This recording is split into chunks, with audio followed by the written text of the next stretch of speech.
Insulin resistance తగ్గించవచ్చు. That is definitely possible. అది ఒట్టి వెయిట్ లాస్ తోటే పాసిబుల్ అవుతుంది. మనం ఉన్న బరువులో 10 to 15% వెయిట్ లాస్ అవుతే గనక ఈ ఇన్సులిన్ రెసిస్టెన్స్ తగ్గుతుంది. దానివల్ల వచ్చే కాంప్లికేషన్స్ అన్ని కూడా తగ్గుతాయి.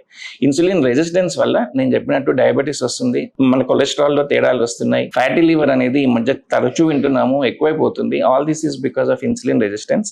అది కాకుండా cardiovascular events, strokes, heart attacks ఇవన్నీ కూడా ఇన్సులిన్ రెసిస్టెన్స్ వల్లనే కారణము. Insulin resistance is again because of weight. So weight, insulin resistance, diabetes, stroke, cardiovascular diseases ఇవన్నీ కూడా ఇంటర్లింక్డ్, ఒకదాంతో ఒకటి సంబంధం ఉన్నవి. సో మెయిన్ ప్రాబ్లం వెయిట్ కాబట్టి ఆ వెయిట్ ఒక 10 to 15%, ఒక 15% బరువు తగ్గినా కూడా ఇన్సులిన్ రెసిస్టెన్స్ తగ్గి ఇవన్నిటిని కూడా మనం అదుపులో పెట్టుకోవచ్చు.